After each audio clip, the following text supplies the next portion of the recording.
Join us as we explore the most astonishing mysteries of the universe. When information, matter, or energy falls into a black hole, we encounter one of modern physics' most intriguing paradoxes. Imagine a particle carrying detailed information about its properties, such as position and speed.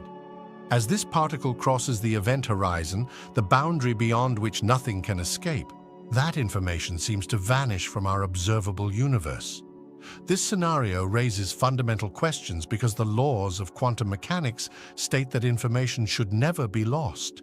The apparent destruction of information in black holes challenges our understanding of the fundamental nature of reality and the interplay between gravity and quantum mechanics. This contradiction between quantum mechanics and general relativity is known as the information paradox. Stephen Hawking once proposed that information falling into a black hole could be lost forever. But this idea contradicts the principle of quantum determinism, which states that the past and future states of a system should always be determinable from its present state. Recent theories, including developments in string theory and the holographic principle, suggest that information might be preserved in some way. One idea is that information is encoded on the event horizon itself, much like a hologram, preserving the details without actually losing them inside the black hole. Another fascinating notion is the concept of Hawking radiation, where black holes emit radiation over time and eventually evaporate. Some scientists theorize that information might slowly leak out through this radiation, albeit in a highly scrambled form. This complex interplay between quantum mechanics and general relativity remains one of the deepest mysteries in physics, fueling ongoing research and debate. Supermassive black holes, with masses ranging from millions to billions of times that of our Sun, are enigmatic giants residing at the centers of most galaxies. Their formation is still a topic of active research, blending several fascinating theories into a compelling narrative. One prevailing hypothesis posits that these colossal black holes started as smaller intermediate mass black holes. Over cosmic timescales, they grew by voraciously consuming gas, dust, and even entire stars from their surroundings. This accretion process, combined with mergers between black holes, steadily built up their massive sizes. Imagine an insatiable cosmic entity continuously feasting on anything within its gravitational pull. Another theory suggests that the seeds of supermassive black holes may have formed very early in the universe's history, just a few 100 million years after the Big Bang. In these primordial conditions, giant clouds of gas could have collapsed directly into large black holes, bypassing the usual stellar-sized black hole phase. This process, often referred to as direct collapse, might explain how supermassive black holes appeared so early in the universe. Galaxy mergers also play a significant role in the growth of these black holes. When two galaxies collide, their central black holes can eventually merge, forming an even more massive black hole. The merging of these galaxies often drives large amounts of gas toward the center, providing additional fuel for the black hole to grow rapidly. Across billions of years, these Goliaths of gravity sculpt the galaxies around them, influencing star formation and the dynamics of galactic cores. Understanding their formation not only unravels the mysteries of these cosmic titans, but also provides critical insights into the evolution and structure of the universe. Hawking radiation, proposed by physicist Stephen Hawking in the 1970s, is a groundbreaking concept that combines principles of quantum mechanics with general relativity to explain a previously unimagined phenomenon. Black holes can emit radiation and over exceedingly long timescales gradually evaporate. Near the event horizon of a black hole, the boundary beyond which nothing can escape, quantum mechanical effects come into play. According to quantum theory, particle-antiparticle pairs are constantly being created and annihilated throughout space, even in the vacuum around a black hole. Occasionally, these pairs form right at the event horizon. In some instances, due to the intense gravitational forces, one of these particles may fall into the black hole while the other escapes into space. The particle that escapes carries away some energy from the black hole, effectively reducing the black hole's mass. This escaping particle is what we detect as Hawking radiation. Over incredibly long periods, this process causes the black hole to lose mass and energy. As it continues to emit Hawking radiation, it gradually shrinks, a process referred to as black hole evaporation. The full evaporation of a black hole is a slow process for most black holes, especially the supermassive ones. This occurs over time scales far beyond the current age of the universe. However, for small black holes, the loss of mass can speed up dramatically as they get smaller, leading to a final burst of radiation before they vanish entirely. Hawking radiation not only provides a mechanism for black hole evaporation, but also bridges the gap between quantum mechanics and Einstein's theory of general relativity. It serves as a step towards understanding the deeper connections between the laws governing the tiniest particles and the largest structures in the cosmos. The idea of harnessing energy from rotating black holes is not merely the stuff of science fiction, but is grounded in fascinating theoretical physics. Rotating black holes, also known as Kerr black holes, possess an enormous amount of angular momentum and gravitational energy. This seeming paradox of tapping into a black hole's immense power was first proposed by physicist Roger Penrose in the form of the Penrose process. The Penrose process involves a particle entering the ergosphere, a region just outside the event horizon of a rotating black hole where space-time is dragged around at astonishing speeds. Within the ergosphere, it is theoretically possible to split the particle into two. One part falls into the black hole while the other escapes, carrying off more energy than the original particle had. In doing so, the process extracts a fraction of the black hole's rotational energy. Another fascinating concept is the Blandford-Znajek process. This theory suggests that magnetic fields surrounding a black hole could interact with its rotation, channeling energy out in the form of powerful electromagnetic radiation. Jets of high-energy particles, often observed emanating from the regions around supermassive black holes at the centers of galaxies, could be an indication of such energy extraction mechanisms at work. These theoretical methods present tantalizing possibilities, but come with immense practical challenges. The extreme conditions and immense scales involved make actual energy extraction a daunting, if not currently impossible, engineering feat. Nonetheless, studying these processes enriches our understanding of black hole physics and the incredible forces at play at the edges of our scientific comprehension. While we may be far from building black hole power plants, these ideas stretch the boundaries of what we consider possible, propelling us toward deeper inquiries into the universe as most enigmatic entities. Whether or not we can ever directly harness this energy, the principles behind these processes continue to offer profound insights into the nature of space-time and gravity. Should you find yourself falling into a black hole, your experience would depend greatly on the black hole's size and mass. For a stellar mass black hole, typically several times the mass of our Sun, the journey would be extraordinarily violent and brief. However, falling into a supermassive black hole, millions or billions of times the mass of the Sun, could provide a longer, though equally unsettling trip. As you approach the event horizon, the point of no return, the effects of gravity become extreme. For a stellar mass black hole, tidal forces' extreme differences in gravitational pull would stretch and compress your body in a process whimsically called spaghettification. You would be elongated along the direction of the black hole's pull while being compressed along the other directions, quickly leading to your demise before you even reach the event horizon. In contrast, if you fell into a supermassive black hole, the longer distance to the singularity at its core means tidal forces at the event horizon would be less intense. You could theoretically pass the event horizon without immediate catastrophic spaghettification. As you fall deeper into the black hole, the view to the outside universe would shrink to a small bright spot directly overhead, slowly fading as you approach the singularity where gravity crushes all matter to an infinitely small point. Once inside the event horizon, the laws of physics as we understand them break down. Theories suggest time and space become interchangeable, leading to speculations about what might occur. Some suggest you could encounter the singularity where matter is crushed to an infinitely dense point, ending your journey. Others hypothesize the possibility of reaching a region where space-time could connect to another part of the universe through hypothetical constructs called wormholes or Einstein-Rosen bridges. Whether the final moments involve a rendezvous with a singularity or passage through exotic cosmic pathways, Falling into a black hole remains a mysterious and perilously final voyage, an exploration on the very edge of our scientific understanding.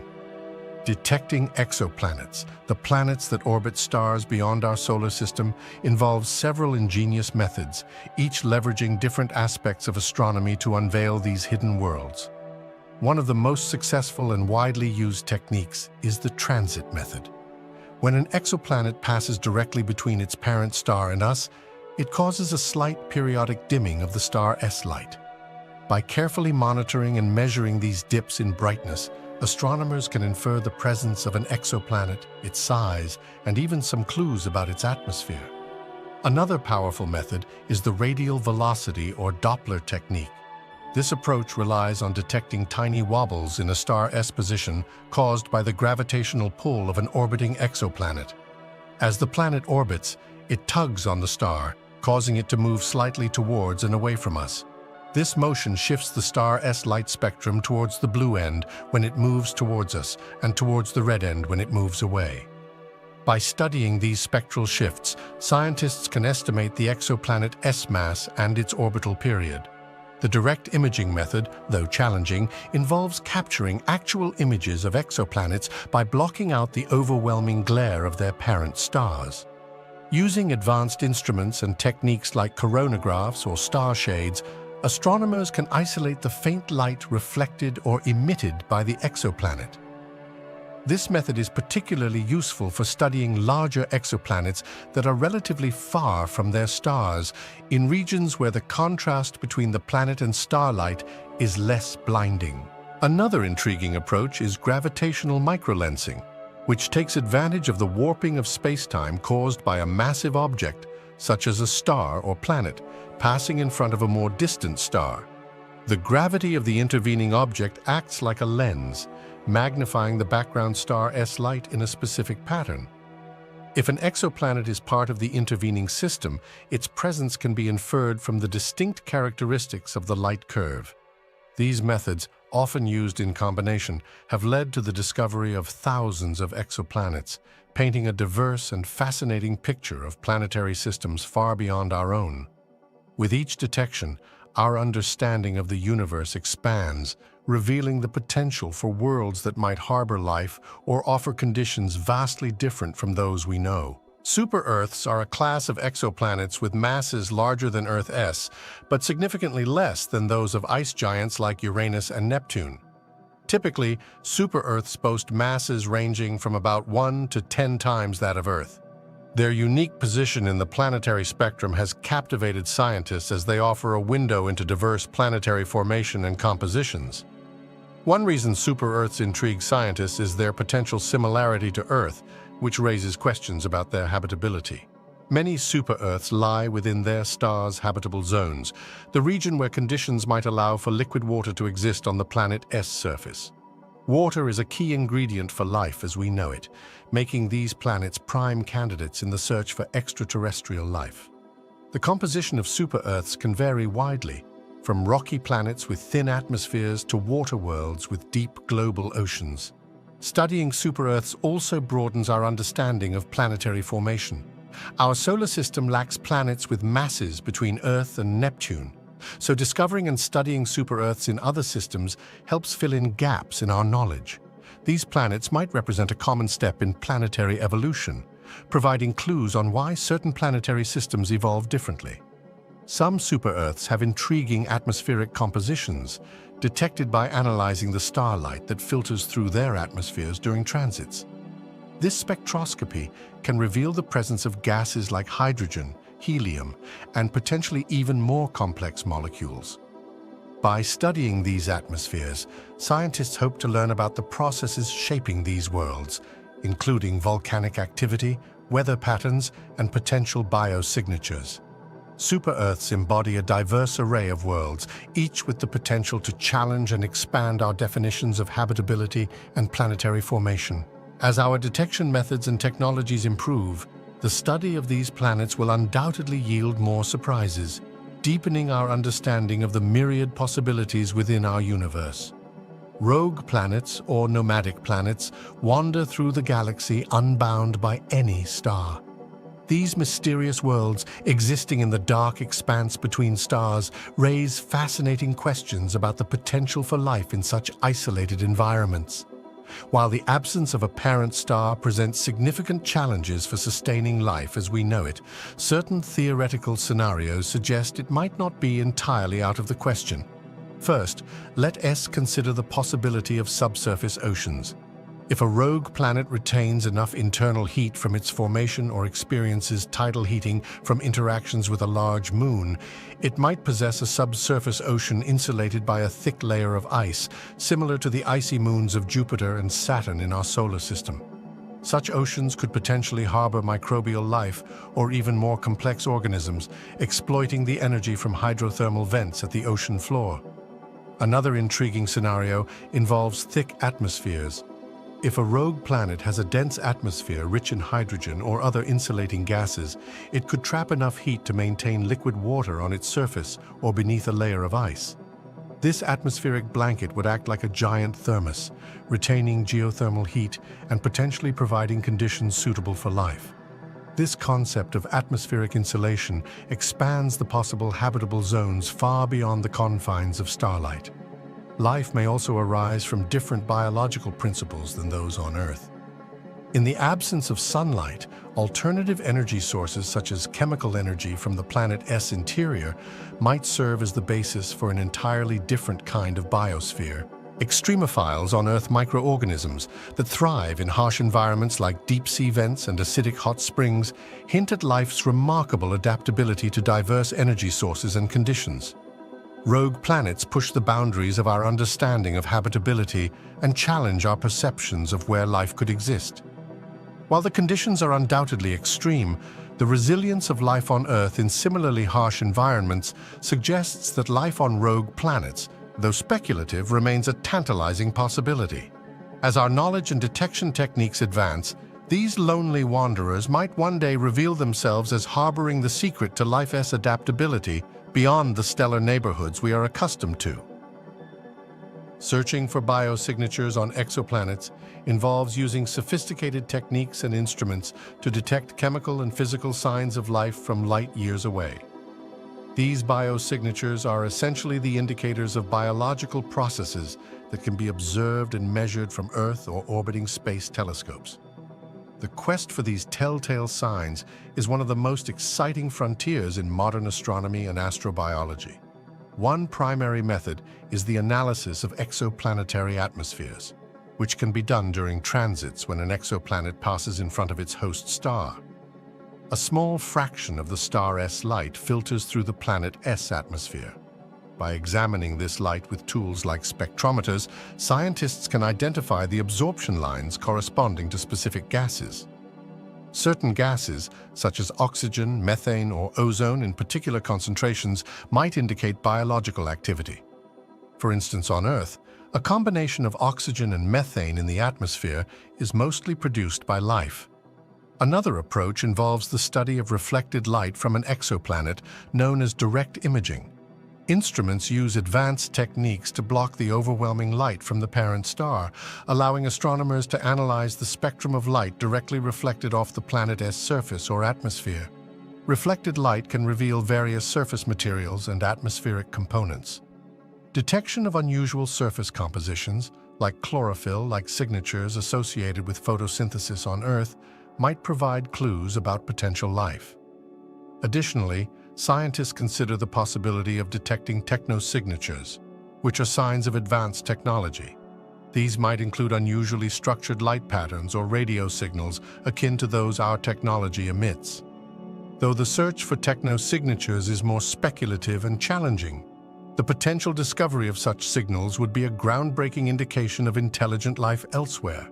Groundbreaking missions like the Kepler Space Telescope and the James Webb Space Telescope, along with upcoming projects, utilize these methods to systematically explore exoplanets' atmospheres and surfaces. As our technological capabilities grow, so does our ability to detect subtle signs of life, pushing us ever closer to answering the age-old question, are we alone in the universe? With each advancement, the dream of discovering life beyond Earth moves from the realm of speculation to the cusp of scientific reality, making the search for biosignatures an exhilarating journey into the unknown. The Fermi paradox is a fascinating puzzle named after physicist Enrico Fermi, who famously asked, "Where is everybody?" This question encapsulates the seeming contradiction between the high probability of extraterrestrial civilizations existing elsewhere in the Milky Way galaxy and the lack of evidence or contact with such civilizations. Given the vast number of stars and potentially habitable planets, Fermi's simple yet profound query continues to perplex scientists and stimulate intriguing hypotheses. One of the central tenets of Fermi's paradox lies in the Drake equation, which estimates the number of active, communicative extraterrestrial civilizations in our galaxy. Factors such as the vast number of stars, many of which have planets in habitable zones, suggest that statistically, intelligent life should be relatively common. Our Milky Way alone contains around 100 billion stars, many of which are orbited by planets that could host life. Yet, despite the seemingly favorable conditions, we have no conclusive evidence of extraterrestrial civilizations. Several theories attempt to explain this paradox. One idea is the possibility of the Great Filter, a hypothetical stage in the evolution of life that is extremely unlikely or difficult to overcome. This filter could be behind us, meaning life rarely evolves to complex organisms or ahead, suggesting advanced civilizations self-destruct before achieving interstellar communication. Either scenario presents sobering implications for our own civilization's future. Another hypothesis is the concept of the zoo hypothesis, where advanced extraterrestrial civilizations deliberately avoid contact with us, observing humanity from afar like animals in a zoo. They might be waiting for us to reach a certain level of technological or ethical maturity before making contact. Others propose that interstellar travel or communication might be inherently difficult or resource-intensive, limiting the spread or detectability of advanced civilizations. Additionally, some suggest that we might not be recognizing the evidence of extraterrestrial life because it differs significantly from our expectations. Life forms might be so alien in form and function that we fail to perceive their presence. The Fermi paradox remains a profound and open-ended question, driving both scientific inquiry and speculative thought. Each proposed solution, whether it leans towards biological, technological, or sociological explanations, brings us closer to understanding our place in the cosmos and the potential for others sharing it with us. The Great Attractor is a gravitational anomaly in intergalactic space that exerts a powerful pull on the galaxies in its vicinity, including our own Milky Way. Located roughly 150 to 250 million light-years away in the direction of the constellation Centaurus, this mysterious region is part of what is known as the Laniakea supercluster, a massive collection of over 100,000 galaxies bound together by gravity. The intrigue surrounding the Great Attractor arises from its immense gravitational influence. This gravity well is drawing galaxies towards it at velocities of up to several hundred kilometers per second. Observations indicate that entire clusters of galaxies are being pulled towards this enigmatic point. Even our local group of galaxies, which includes the Milky Way, is moving towards the Great Attractor at approximately 600 kilometers per second. Determining precisely what constitutes the Great Attractor is challenging because it lies within the zone of avoidance, an area of the sky obscured by the dense plane of our Milky Way galaxy, filled with stars, dust, and gas. This obscuration makes direct observation difficult. However, advanced observational techniques and the use of X-ray astronomy have allowed astronomers to partially peer through this dense foreground. Research suggests that the Great Attractor is likely a major supercluster structure with large concentrations of galaxies, dark matter, and hot gas contributing to its intense gravitational field. One key structure associated with the Great Attractor is the Norma cluster, a massive cluster of galaxies situated near the center of this gravitational anomaly. Nonetheless, the full extent of what comprises the Great Attractor remains an active area of research. Understanding the Great Attractor not only helps us comprehend the motion of galaxies within our local cosmic neighborhood, but also provides insight into the large-scale structure of the universe. This region of space exemplifies the complex gravitational interactions that shape the cosmos, influencing the movement and distribution of galaxies across vast distances. Cosmic voids are vast, relatively empty regions in the universe, devoid of much of the matter that makes up galaxies, stars, and other celestial structures. These voids, some spanning hundreds of millions of light-years across, form an integral part of the large-scale structure of the universe, often described as a cosmic web of filaments and clusters with the voids as the spacious gaps in between. The formation of cosmic voids is closely tied to the evolution of the universe itself. Following the Big Bang, the universe was initially a nearly uniform soup of particles and energy. Over time, slight quantum fluctuations in this primordial matter density grew due to gravitational attraction. Regions with slightly higher densities attracted more matter, forming galaxies and clusters. Meanwhile, less dense regions lost their matter to these denser regions, expanding into the vast voids we observe today. This process, governed by gravity and the expansion of the universe, has been ongoing for billions of years. Inside these cosmic voids, things are not entirely empty. Instead, they contain very low-density gas, some dark matter, and a sparse population of galaxies and galaxy clusters. The average density of galaxies in these voids is significantly lower than in the more densely populated filamentary structures. The galaxies found within voids tend to be smaller, less luminous, and often isolated compared to those in richer regions of the cosmic web.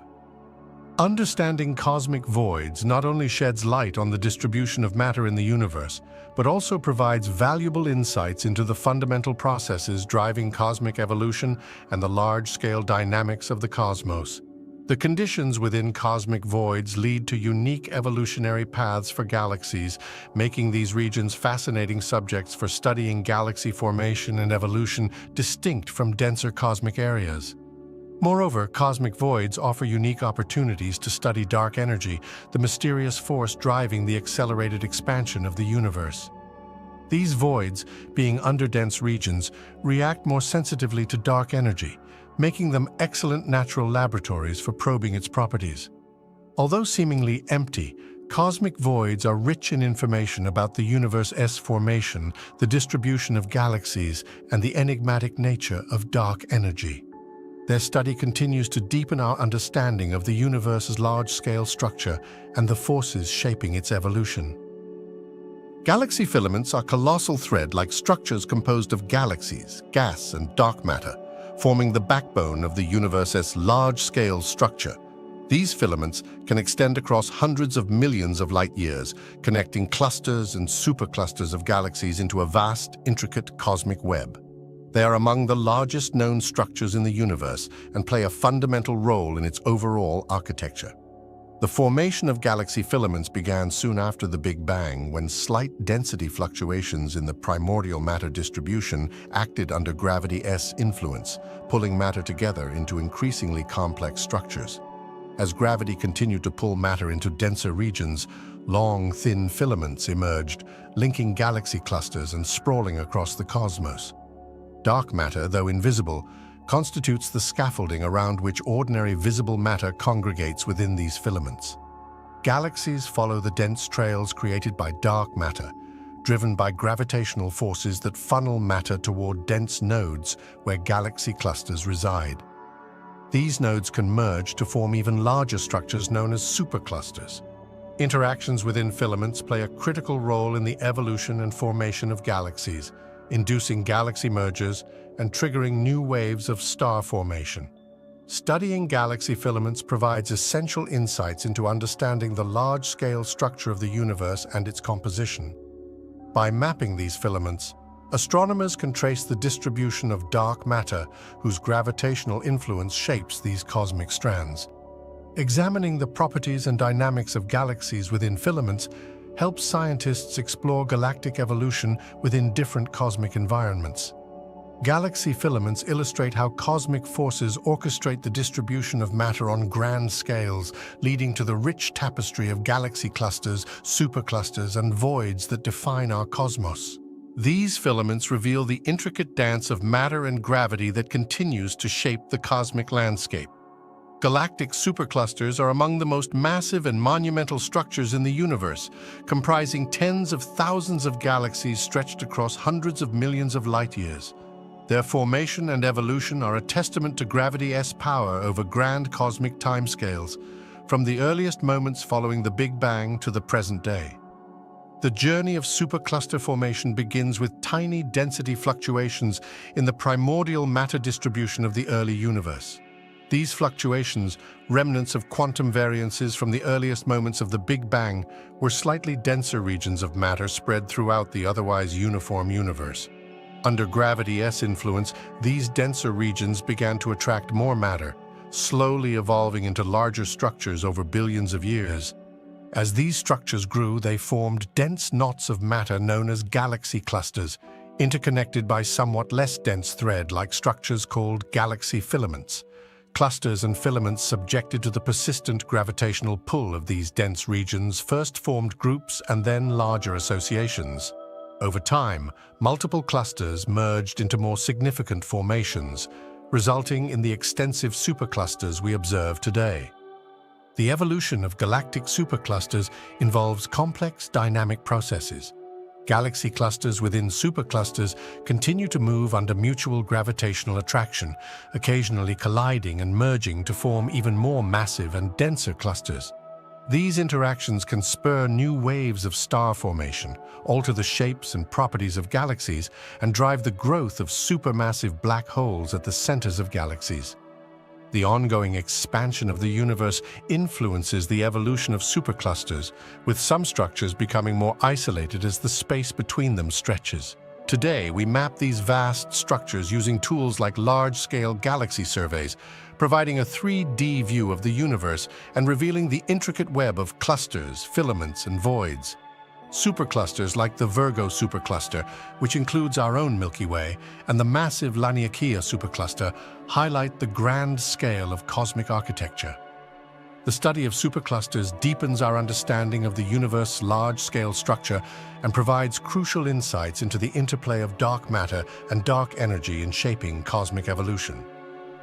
By observing these colossal structures, we gather valuable clues about the nature of the universe itself, from its genesis to its ultimate fate. Dark flow is a mysterious phenomenon observed in the large-scale motion of galaxy clusters. Despite the general agreement that the universe's expansion should be uniform, some galaxy clusters appear to be moving in a specific coherent direction, different from the expected pattern. This movement is not accounted for by the standard cosmological model, which includes dark energy and dark matter to explain the universe as observed behavior comprehensively. Scientists first noticed dark flow when studying the cosmic microwave background radiation, the afterglow of the Big Bang, and observed that certain galaxy clusters moved towards a specific part of the sky. This motion seemed beyond what could be explained by gravitational influences from known structures such as superclusters or filamentary networks of galaxies within the observable universe. The existence of dark flow suggests influences beyond the observable universe causing these motions. It raises questions about the limits of our current cosmological models and potentially hints at structures or effects outside our cosmic horizon, the furthest distance from which light has had time to reach us since the beginning of the universe. Some scientists speculate that this could imply the presence of massive structures or even other universes whose gravitational pull affects our observable universe.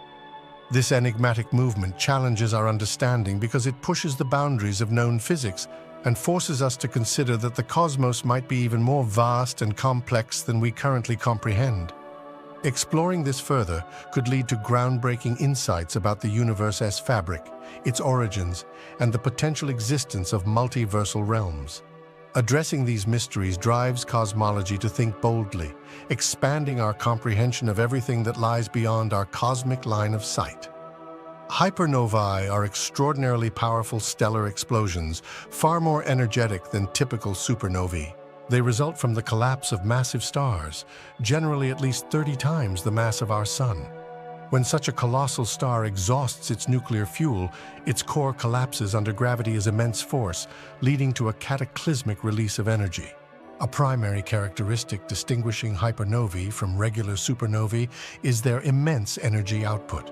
While supernovae release an astounding amount of energy, hypernovae can be 10 to 100 times more powerful. The underlying mechanisms for this heightened energy relate to the star's mass and the nature of its collapse. In a hypernova, the core collapse may result in the formation of a black hole rather than a neutron star, as is common in many supernovae. Hypernovae also exhibit unique features in their emissions. For instance, they are often associated with long-duration gamma-ray bursts, some of the brightest electromagnetic events in the universe. These bursts are thought to arise from jets of particles moving at nearly the speed of light emanating from the star's poles as it collapses into a black hole. This jet formation requires very specific conditions typically found in the most massive stars with rapid rotation. Another difference is their impact on the cosmos. Hypernovae play a crucial role in seeding the universe with heavy elements. During these colossal explosions, elements heavier than iron are forged and dispersed into the surrounding space, aiding in the creation of future stars and planetary systems.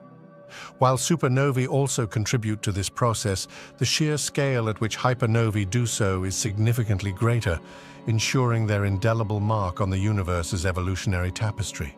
Magnetars generate the most powerful magnetic fields in the universe through processes initiated during their birth from certain types of supernova explosions. When a massive star, typically around 10 to 25 times the mass of our Sun, exhausts its nuclear fuel, the resulting core collapse often forms a neutron star. However, if conditions during the collapse are just right, particularly involving the star's core rotation and magnetic alignment, a magnetar can be born. In a magnetar, the collapsing core's rapid spin and the intense compression of magnetic field lines significantly amplify the magnetic field strength. This amplification can be up to a quadrillion times stronger than Earth's magnetic field. The star's magnetic field lines are tightly wound as the core shrinks dramatically in size, concentrating the magnetic energy into a far smaller volume. The extreme density and pressure inside a magnetar also contribute to the intense magnetic fields. The particles within the core, primarily neutrons, align in such a way that their magnetic moments reinforce each other rather than canceling out as they do in less dense conditions. This collective alignment magnifies the overall magnetic effect across the neutron star. Magnetars are distinguished by their highly unstable magnetic fields, which can cause dramatic and violent effects on their surfaces. These magnetic instabilities lead to starquakes and the release of enormous bursts of X-rays and gamma rays. These bursts are so powerful that they can affect satellites and even Earth's atmosphere, despite happening thousands or even millions of light years away. These cataclysmic energies and magnetic forces ensure that magnetars stand as some of the universe's most extraordinary and enigmatic objects. Fast radio bursts, FRBs, are brief, intense flashes of radio waves that originate from far beyond our galaxy. These bursts last only milliseconds, but release an immense amount of energy, comparable to what our Sun emits over several days. The mysterious nature of their origins has captivated astronomers since the first one was discovered in 2007. One leading hypothesis is that FRBs are caused by highly magnetized neutron stars known as magnetars. Magnetars possess incredibly powerful magnetic fields, and these fields can sometimes undergo sudden changes. These magnetostarquakes or other magnetic instabilities might produce the rapid bursts of energy that we detect as FRBs. Some FRBs have been traced back to regions in space where massive stars often end their lives, lending support to this theory. Another potential source of FRBs is the collision or merging of compact objects such as neutron stars or black holes. When these dense stellar remnants collide, they can create shock waves and potentially emit these powerful radio bursts. The rare nature of such collisions matches the observed scarcity and randomness of FRBs, making this a plausible explanation for at least some of the bursts. Interestingly, some FRBs repeat, providing further clues to their nature. The repeating nature suggests that the same source can produce multiple bursts over time, contrasting with cataclysmic events like collisions that happen only once. This observation has led to theories involving objects with continuous emissions, like rotating neutron stars in binary systems or interactions between a magnetar and its surrounding environment. While our understanding of FRBs is still evolving, each new discovery adds pieces to the complex puzzle of their origins. As we improve our detection abilities and gather more data, we hope to unravel the enigmatic nature of these extraordinary cosmic phenomena. Binary star systems consist of two stars orbiting a common center of mass, and their evolution and interaction can be profoundly different from that of solitary stars. The dynamics within these systems lead to unique behaviors and phenomena that are fascinating to astronomers. Initially, when both stars in a binary system are relatively young and still on the main sequence, they interact primarily through gravitational influence. Each star orbits the system's center of mass, a point determined by their respective masses. If the two stars are close, gravitational interactions can become quite complex. These interactions can cause changes in their orbits and in some cases result in mass transfer, where one star pulls material from its companion. As these stars age and exhaust their nuclear fuel, the more massive star typically becomes a red giant first. As it expands, its outer layers may overflow its Roche lobe, an imaginary teardrop-shaped region around each star where material is gravitationally bound to that star. When this occurs, material can transfer to the companion star. This mass transfer significantly alters the evolution of both stars, potentially spinning up the receiving star and affecting its stellar life cycle. In some cases, this mass transfer can lead to dramatic phenomena. For instance, if the donor star sheds its outer layers rapidly enough, it might become a white dwarf. The accreting star might gain enough mass to experience increased nuclear activity or even explode as a supernova if it surpasses critical mass thresholds.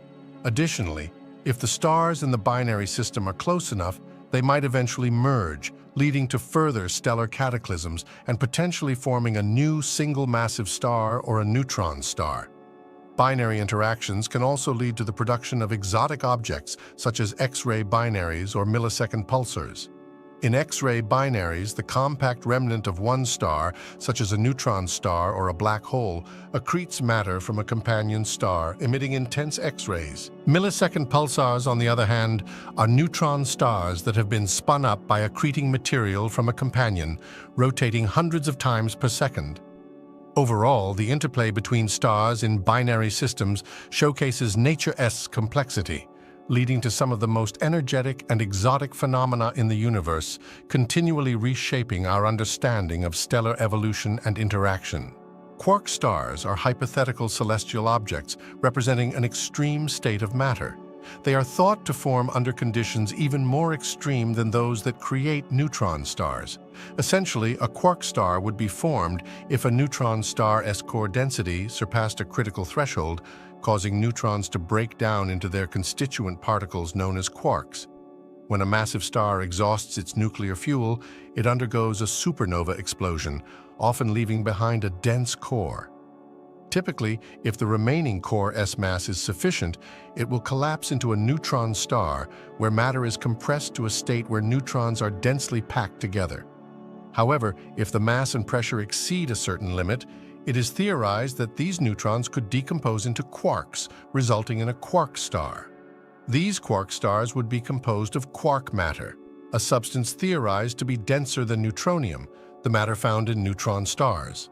There are two primary types of quarks thought to make up this ultra-dense matter: up quarks and down quarks, which constitute neutrons, along with possible strange quarks, creating what is sometimes referred to as strange matter. This state of matter is so compact that it would have a bizarre property. Any additional matter falling onto a quark star would be immediately integrated into the quark matter, contributing little to increasing the star's size. Observationally distinguishing quark stars from neutron stars poses a significant challenge, as both types of stars would exhibit similar characteristics. However, if quark stars exist, they might display slightly different mass and size relationships, known as mass-radius relationships, compared to neutron stars. They may also exhibit unique cooling patterns or emit bursts of energy detectable by astronomical instruments. The existence of quark stars remains hypothetical, yet the concept pushes the boundaries of our understanding of particle physics and stellar evolution. Confirming the existence of quark stars would not only provide insights into the behavior of matter under extreme conditions, but also deepen our grasp of the fundamental forces shaping the universe. Evidence for the existence of dark matter is drawn from various astronomical observations that reveal discrepancies between the predicted and observed behavior of cosmic structures. One of the earliest and most compelling pieces of evidence comes from the study of galaxy rotation curves. When astronomers, including Vera Rubin in the 1970s, measured the rotation speeds of stars in galaxies, they found that stars at the outer edges rotated just as quickly as those near the center. According to Newtonian mechanics, the stars further from the center should rotate more slowly unless there is additional unseen mass providing gravitational pull. This suggests the presence of an unseen or dark matter component. Another significant source of evidence comes from gravitational lensing, where light from distant galaxies is bent around massive objects like galaxy clusters. The degree of bending observed cannot be accounted for solely by the visible matter in these clusters. Instead, it indicates that there is much more mass present, exerting the gravitational forces necessary to curve the light to the extent observed. The cosmic microwave background radiation, the afterglow of the Big Bang, also provides clues. Measurements taken by satellites such as the Wilkinson Microwave Anisotropy Probe and the Planck spacecraft reveal subtle temperature fluctuations in this ancient radiation. By analyzing these fluctuations and the distribution of galaxies in the universe, cosmologists can infer the total amount of matter and energy. The results indicate that only about 1/6 of this matter is the regular baryonic matter we can see, and interact with the rest is dark matter. Finally, observations of galaxy cluster movements offer additional evidence. One famous example is the Bullet Cluster, where two galaxy clusters collided. The collision separated the dark matter from the normal matter, producing distinct gravitational effects observable through gravitational lensing. The visible matter, predominantly gas, slowed down and collided, whereas the dark matter continued largely unimpeded.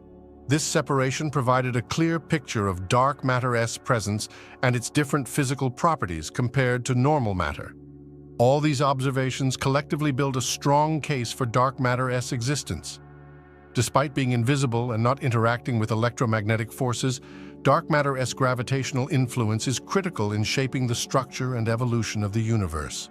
Its detection remains one of the most exciting frontiers in modern astrophysics and cosmology, with experiments ongoing both in space and on Earth to directly detect dark matter particles. Dark energy is a mysterious and pervasive force believed to be responsible for the accelerating expansion of the universe. Discovered in the late 1990s through observations of distant type Ia supernovae, dark energy is thought to make up about 2/3 of the total energy density of the universe. Its properties and behavior remain among the biggest questions in cosmology. One way to conceptualize dark energy is through a term in Einstein's equations of general relativity known as the cosmological constant, often symbolized by the Greek letter lambda. This constant can be thought of as an inherent energy of empty space, which exerts a repulsive force counteracting the gravitational pull of matter. As the universe expands, more space is created, and with it more dark energy. This amplifies the repulsive effect, leading to an accelerating expansion. Another perspective is that dark energy could be a dynamic field similar to, but distinct from, gravity, dubbed quintessence. Unlike the static energy of the cosmological constant, quintessence would evolve over time, changing the rate at which the universe expands. This viewpoint allows for more complex models and could potentially explain the observed variations in the acceleration rate more flexibly. Dark energy S-effects are not immediately noticeable on small scales, such as within galaxies or even galaxy clusters where gravitational forces dominate. However, on the cosmic scale, its influence becomes profound. The accelerated expansion was confirmed through various means, including the study of the cosmic microwave background radiation and large-scale galaxy surveys, which show that galaxies are moving away from each other more rapidly over time. Current and future observational projects like the Euclid satellite mission and the Vera C. Rubin Observatory aim to map the distribution of galaxies and measure the expansion rate of the universe with unprecedented precision. By examining the large-scale structure of the cosmos and the behavior of dark energy over time, scientists hope to uncover its nature, potentially leading to groundbreaking discoveries that could reshape our understanding of physics and the universe. The intriguing possibility that dark matter might be composed of primordial black holes has garnered considerable interest among scientists. Primordial black holes are hypothetical objects that could have formed in the very early universe shortly after the Big Bang due to high-density fluctuations. Unlike typical black holes, which form from the collapse of massive stars, primordial black holes could be much smaller and represent an entirely different origin of dark matter. One point in favor of this hypothesis is that primordial black holes naturally exhibit many characteristics expected of dark matter. They are massive and do not emit light, fitting the profile of the elusive dark matter that influences the gravitational dynamics of galaxies and galaxy clusters. However, several constraints challenge this theory. Observations of gravitational lensing, where light from distant stars and galaxies is bent by a massive object, have not detected the expected number of lensing events that primordial black holes would cause if they were present in sufficient quantities to account for all dark matter. This places a significant limitation on their possible abundance and distribution. Additionally, primordial black holes of intermediate mass ranges might emit detectable levels of Hawking radiation or could lead to specific observable effects, such as interactions with stars and gas clouds, which we have not witnessed. Constraints from cosmic microwave background radiation also indicate that the contribution of primordial black holes to the total dark matter content must be small. Despite these challenges, the idea has not been entirely ruled out. Recent developments in astrophysics and gravitational wave astronomy, particularly those from the LIGO and Virgo collaborations detecting mergers of black holes, have revived interest in the possibility of primordial black holes. Some of these mergers involve black holes of masses and frequencies that might be consistent with primordial origins. Ongoing and future observational efforts aim to explore various mass ranges and properties of primordial black holes more comprehensively. While we continue to seek direct evidence for dark matter particles and alternative explanations, the primordial black hole hypothesis remains an intriguing possibility that could, if proven, offer revolutionary insights into both dark matter and the formation of the early universe. Weakly interacting massive particles. WIMPs are among the leading candidates to explain the elusive nature of dark matter. These hypothetical particles are thought to have significant mass and interact only through the weak nuclear force and gravity, making them extraordinarily difficult to detect. The concept of WIMPs emerges naturally from extensions to the standard model of particle physics, such as supersymmetry, which posits the existence of heavier counterparts to known particles. One of these potential particles could be a WIMP, possessing the right properties to account for the observed effects of dark matter on the cosmic scale. One key reason WIMPs are considered viable dark matter candidates is the so-called WIMP miracle. When scientists calculate how WIMPs would have behaved in the early universe, they find that particles with the right mass and weak interaction properties would have naturally resulted in an abundance consistent with the observed density of dark matter today. This elegant coincidence strengthens the case for WIMPs as dark matter constituents. Detecting WIMPs directly involves several experimental approaches. Direct detection experiments, such as those conducted with large underground detectors filled with supercooled noble gases like xenon or argon, aim to spot the rare interactions between WIMPs and atomic nuclei. These interactions would produce tiny signals of light or heat, which researchers analyze to determine if they match the expected profile of WIMP interactions. Indirect detection methods focus on looking for the byproducts of WIMP annihilations or decays. If WIMPs exist, they could occasionally collide and annihilate each other, producing detectable particles like gamma rays, neutrinos, or other standard particles. These signals could be observed by space-based or ground-based telescopes. Another approach involves searching for anomalies in cosmic radiation that could hint at WIMP interactions. When particles collide, they might annihilate each other and produce gamma rays, neutrinos, or other particles detectable by instruments like the Fermi Gamma Ray Space Telescope. Particle accelerators, such as the Large Hadron Collider, seek to create WIMPs by colliding protons at extremely high energies. Scientists examine the debris from these collisions to spot missing energy or momentum signatures indicative of WIMPs. While WIMPs remain undetected, ongoing research and technological advancements push the boundaries, offering hope for eventual identification. Confirming WIMPs' existence would solve the dark matter mystery and potentially reveal new fundamental aspects of particle physics and the universe's fabric. Scientists use sophisticated techniques to detect dark matter particles directly, leveraging both underground detectors and advanced astronomical observatories. Although dark matter doesn't interact with light and remains invisible to traditional telescopes, it is theorized to interact via gravity and potentially the weak nuclear force. One primary method involves large underground detectors designed to identify interactions between dark matter particles and atomic nuclei. These detectors, located deep underground to shield from cosmic rays and background radiation, use noble gases like xenon or argon kept in a liquid state at ultra-low temperatures.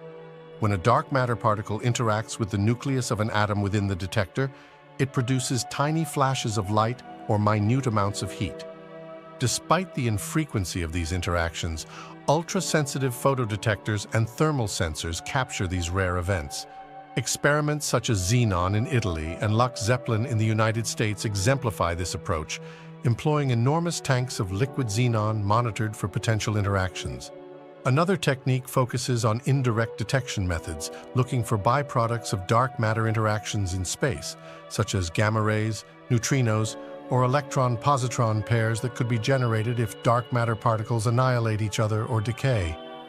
Instruments like the Fermi Gamma Ray Space Telescope observe regions like galaxy centers, where dark matter density is high, searching for unexpected particle excesses. Particle accelerators offer another avenue for potential dark matter detection. By smashing protons together at extremely high energies, as done at the Large Hadron Collider in Switzerland, physicists attempt to recreate conditions similar to those following the Big Bang. The goal is to produce dark matter particles inferred from missing energy and momentum in collision events. This indirect signature suggests the creation of particles that do not interact like those in the Standard Model, potentially indicating dark matter. Hence, scientists employ an array of cutting-edge technologies and methodologies, pushing detection boundaries. While direct evidence of dark matter remains elusive, these innovative and complementary approaches significantly narrow down the possibilities, bringing us closer to uncovering one of the universe's greatest mysteries. Ultra-high-energy cosmic rays are particles, primarily protons or heavier atomic nuclei, that travel through space at nearly the speed of light and possess energy far exceeding typical cosmic rays. These particles can have energies millions of times greater than those produced in man-made particle accelerators, making them some of the most energetic particles in the universe. The precise origins of ultra-high-energy cosmic rays remain one of the great mysteries in astrophysics. However, several potential sources are thought to be responsible for their extraordinary energies. One hypothesis involves active galactic nuclei, which are supermassive black holes at the centers of distant galaxies. These AGNs are surrounded by vast accretion disks of gas and dust, which, when falling into the black hole, can get accelerated to incredible speeds, generating powerful jets capable of propelling particles to extreme energies. Another potential source could be gamma ray bursts, among the most energetic events observed in the universe. These bursts occur when massive stars collapse into black holes or when binary neutron stars collide. The intense explosion releases enormous amounts of energy in a short time, potentially accelerating particles to ultra-high energies. Supernova remnants within our galaxy are also considered potential contributors, particularly those involving very massive stars. The shock waves generated by supernova explosions can accelerate particles to high energies through a process known as Fermi acceleration. While supernovae are well-established sources of lower-energy cosmic rays, it is possible that, under the right conditions, they could also produce ultra-high-energy cosmic rays. Additionally, interactions between cosmic rays and interstellar or intergalactic magnetic fields can also play a role in accelerating particles. These magnetic fields can bend and twist particle trajectories, amplifying their energies over vast distances through a process known as diffusive shock acceleration. Detecting and studying ultra-high-energy cosmic rays involve ground-based observatories like the Pierre Auger Observatory in Argentina and the Telescope Array project in Utah. These observatories use extensive arrays of detectors spread over large areas to capture and analyze the secondary particle showers produced when ultra-high-energy cosmic rays collide with molecules in Earth's atmosphere. By studying the patterns, isotopes, and energy spectra of these cosmic ray impacts, scientists hope to unravel the origins and acceleration mechanisms of these extraordinarily energetic particles. As we gather more data, the secrets of ultra-high-energy cosmic rays slowly reveal themselves, potentially offering new insights into some of the most violent processes in the cosmos. Cosmic ray air showers occur when high-energy cosmic rays, primarily composed of protons or heavier nuclei, enter Earth's atmosphere and collide with atmospheric particles. This collision initiates a cascade of secondary particles that spread out in an extensive shower, which scientists can detect and study using ground-based observatories. When a primary cosmic ray traveling nearly at the speed of light strikes a molecule in the upper atmosphere, it initiates a high-energy collision, producing a variety of secondary particles. These first-generation particles typically include pions, kaons, and other hadrons. The process is highly energetic, with the initial impact often resulting in the creation of hundreds or even thousands of secondary particles. As these secondary particles travel further into the atmosphere, they collide with additional molecules, generating even more particles. The shower grows exponentially, creating a complex web of interactions. During this cascade, pions and kaons quickly decay into lighter particles like muons, electrons, neutrinos, and photons. Photon interactions can lead to pair production, where a photon converts into an electron and its antimatter counterpart, the positron. Similarly, electrons and positrons can emit photons through a process called Bremsstrahlung, feeding back into the cascade and producing more particles. This chain reaction results in a broad shower of secondary particles that spreads wider as it propagates through the atmosphere. The composition of the secondary particles changes as the shower progresses. At lower altitudes, the shower predominantly consists of photons, electrons, and muons, as many of the hadrons have decayed or lost energy through interactions. Muons, being relatively stable and less interactive, can penetrate deep into the atmosphere, sometimes even reaching the ground where they can be detected by sensitive instruments. Water Cherenkov tanks detect the Cherenkov radiation emitted when muons and electrons move through the water faster than the speed of light in that medium, creating a distinctive blue glow. Scintillators detect charged particles through the light produced when particles pass through specific materials. By analyzing the pattern, timing, and intensity of the detected particles, scientists can reconstruct the properties of the original cosmic ray, including its energy, arrival direction, and potentially its source. This information helps in understanding cosmic ray origins and the fundamental processes that govern high-energy particle interactions in the universe. The Oh My God particle refers to an ultra-high-energy cosmic ray detected on the evening of October 15, 1991, by the Fly-SI cosmic ray detector in Utah.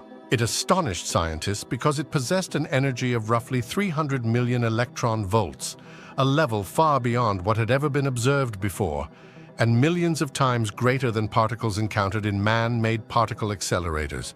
What made the Oh My God particle particularly surprising was its sheer energy, which challenged our understanding of how the universe can accelerate particles to such extreme levels. To put this into perspective, The kinetic energy of this single proton was roughly equivalent to that of a baseball traveling at substantial speed around 90 kilometers /h. Such energy levels are extraordinarily difficult to achieve, considering the known mechanisms of particle acceleration in astrophysical environments. The detection of the "Oh my God" particle raised numerous questions about the potential sources of such high-energy cosmic rays. Conventional astrophysical objects, such as supernova remnants or even active galactic nuclei, typically cannot account for the extraordinary energies observed. Some scientists speculated that exotic and rare astrophysical events, like colliding neutron stars, supermassive black hole jets, or even processes related to the early universe just after the Big Bang, might be responsible. Additionally, the "Oh my God" particle also posed a puzzle related to the GZK limit, Greisen-Zatsepin-Kuzmin limit, a theoretical upper bound on the energy of cosmic rays. According to this limit, cosmic rays with energies above roughly 5 million electron volts should interact with the cosmic microwave background radiation, losing energy over vast distances. Therefore, observations of such high-energy particles suggest that they either originate from relatively nearby extragalactic sources or that some unknown mechanism allows them to preserve their energy over greater distances than currently understood. Since the detection of the "Oh my God" particle, several other ultra-high-energy cosmic rays have been observed, but the original discovery remains a landmark event in astroparticle physics. These detections continue to spur research and debate about the processes capable of producing such phenomenal energies, pushing the boundaries of our understanding of the most energetic phenomena in the universe. Cosmic rays pose significant challenges and risks for space travel and the health of astronauts. These high-energy particles, originating from the Sun, distant stars, and other cosmic sources, can have profound effects on both spacecraft and the human body. One primary concern is the health risk from prolonged exposure to cosmic rays. Unlike Earth's surface, which benefits from the planet's magnetic field and atmosphere acting as protective shields, space lacks such defenses. Consequently, astronauts are directly exposed to these high-energy particles, which can penetrate human tissue and even spacecraft material. The radiation can cause various biological effects, including DNA and cellular structure damage, increasing the risk of cancer, cataracts, neurological disorders, and other health issues. The longer the mission, such as a journey to Mars, the greater the cumulative exposure and associated risks. Beyond individual health, cosmic rays can also impact spacecraft electronics through a phenomenon called single-event effects. When high-energy particles strike electronic components, they can induce errors, disrupt operations, or permanently damage critical systems. Ensuring the reliability of spacecraft and its instruments in the face of such potential disruptions is vital for mission planning and engineering. To mitigate these risks, several strategies are employed.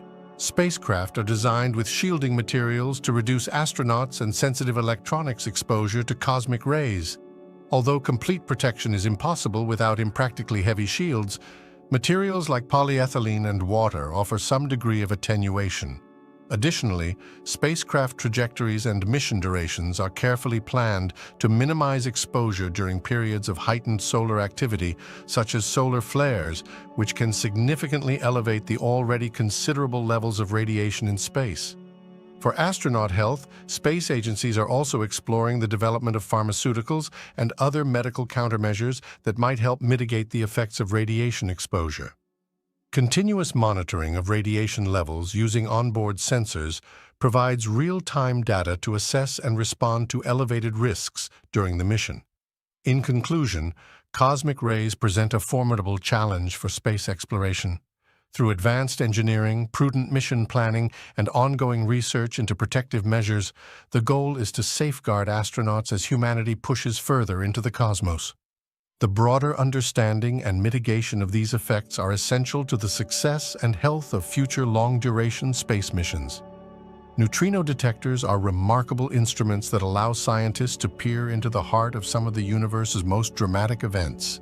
Unlike photons or charged particles, neutrinos barely interact with matter, making them incredibly challenging to detect, but simultaneously perfect messengers from the extreme environments where they originate. For instance, they can travel directly from supernova or the depths of the sun without being deflected or absorbed, carrying crucial information about those sources. By catching these elusive particles, neutrino detectors help us understand processes like nuclear fusion inside stars. The sun, powered by such fusion reactions, emits a constant stream of neutrinos. Studying them gives us direct evidence of the sun's inner workings, validating models of stellar physics.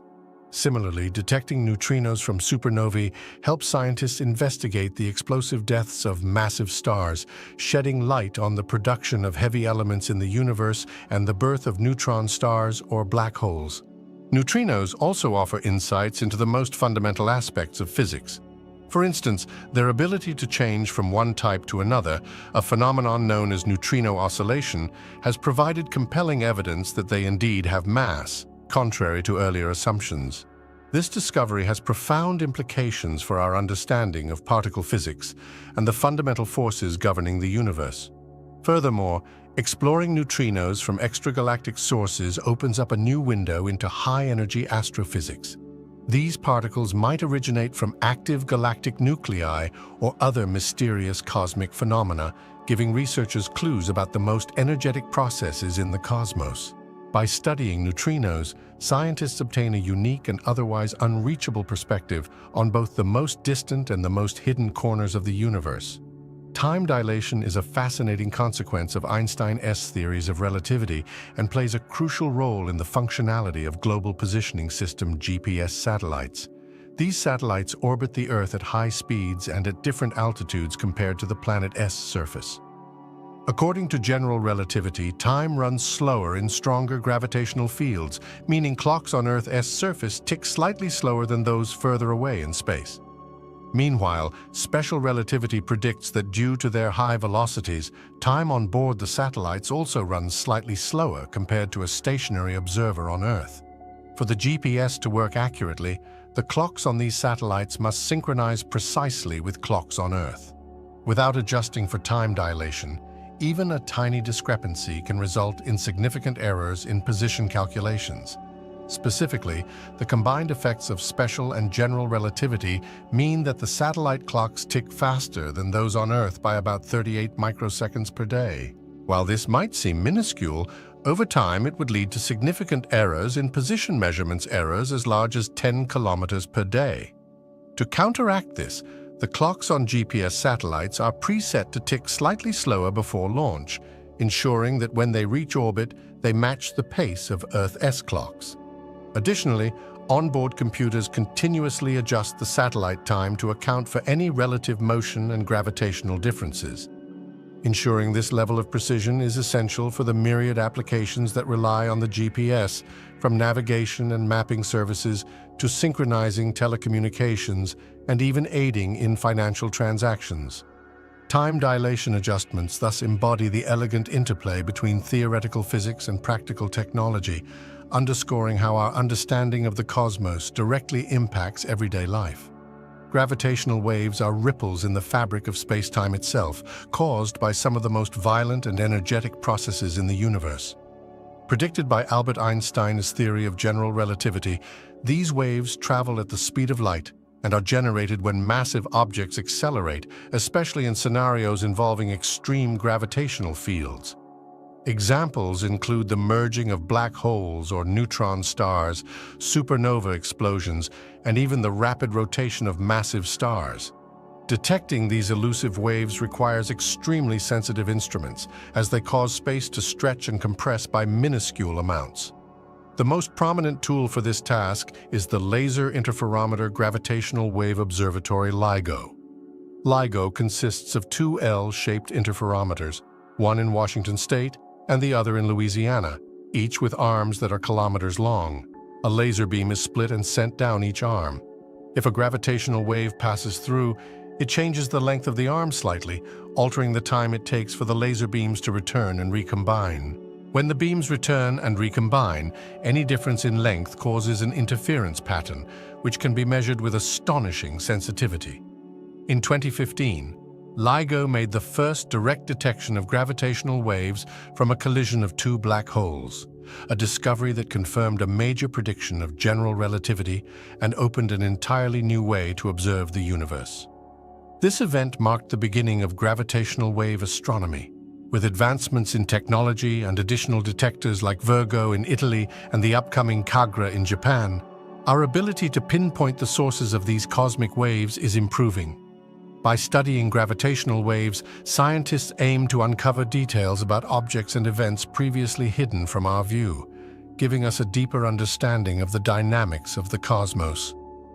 Wormholes, theoretical passages through space-time, have long captured the imagination with the enticing possibility of faster-than-light travel. Based on solutions to Einstein's equations of general relativity, wormholes could provide shortcuts between distant points in the universe. Imagine a tunnel with two ends located in different parts of space and time. If such a tunnel existed, traversing it could potentially allow one to travel great distances instantaneously, bypassing the limitations of light speed. However, the concept of using wormholes for faster-than-light travel faces several significant hurdles. The first challenge is stability. Most solutions for wormholes suggest they would collapse almost instantly upon formation, preventing anything, even light, from passing through. To keep a wormhole open and traversable, some form of exotic matter with negative energy density would be required. Such matter would counteract the natural tendency of the wormhole to pinch off. But creating or sustaining this exotic matter is beyond our current technological and scientific capability. Even if we could stabilize a wormhole, there are questions about their traversability and safety. The intense gravitational forces near the throat of a wormhole could potentially stretch and compress anything trying to pass through it, a process often referred to as spaghettification. Furthermore, solutions involving wormholes sometimes imply the existence of causality paradoxes, like the possibility of time travel, which introduces a host of theoretical and practical complications. While wormholes remain a fascinating idea in theoretical physics and a staple of science fiction, actual evidence for their existence or our ability to use them for travel remains elusive. As of now, they are rich arenas for thought experiments and underline the profound complexities of space-time, but they are far from providing a practical solution for faster-than-light travel. Nonetheless, studying wormholes continues to push the boundaries of our understanding, challenging scientists to think beyond the limits of known physics. Frame dragging, also known as the lens thirring effect, is a fascinating phenomenon that occurs near rotating massive objects. According to Einstein's theory of general relativity, mass and energy warp space-time, creating the gravitational effects we observe. However, when an object rotates, it does more than just warp space-time, it also drags it along with its rotation. Imagine space-time as a viscous fluid and a rotating object, like a star or black hole, as a stirrer. As the object spins, it twists the space-time around it. This effect is most pronounced near extremely massive and rapidly rotating bodies, such as neutron stars and black holes. The closer one gets to these objects, the stronger the frame dragging effect becomes. Detecting frame dragging is incredibly challenging because its effects are subtle and require sensitive instrumentation. One of the most compelling confirmations of this phenomenon came from NASA's Gravity Probe B mission, launched in 2004. The spacecraft carried ultra-precise gyroscopes intended to measure the tiny angle changes caused by Earth's rotation dragging space-time around it.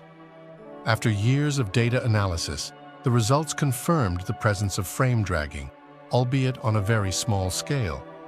Frame dragging has significant implications for our understanding of the cosmos. Around rotating black holes, for instance, this effect could influence the paths of particles and light, shaping the structure and dynamics of accretion disks and jets emitted by these enigmatic objects. By studying frame dragging, scientists not only test and refine our understanding of general relativity, but also gather crucial insights into the complex behaviors near some of the most extreme environments in the universe. The twin paradox is a thought experiment that vividly demonstrates time dilation, a concept rooted in Einstein's theory of special relativity. In this scenario, imagine two identical twins. One remains on Earth, while the other embarks on a journey through space at a velocity close to the speed of light. According to special relativity, the twin traveling at high speed experiences time more slowly compared to the twin who stays behind. Here is how the paradox unfolds. The traveling twin sets off on a journey to a distant star at near light speed and then returns to Earth. Upon reuniting with the Earthbound twin, the traveling twin finds less time has passed for them than for their sibling who remained on Earth. While the Earthbound twin may have aged, say, 10 years, the traveling twin might have aged only a fraction of that time, depending on the exact speed and duration of the journey. This discrepancy arises because, per special relativity, moving clocks run slower when observed from a stationary frame of reference. The term paradox emerges because it initially seems counterintuitive. One might wonder if each twin could consider the other as moving. Why wouldn't they both experience time dilation equally? The resolution lies in the fact that the traveling twin undergoes acceleration and deceleration during their journey, breaking the symmetry of the situation.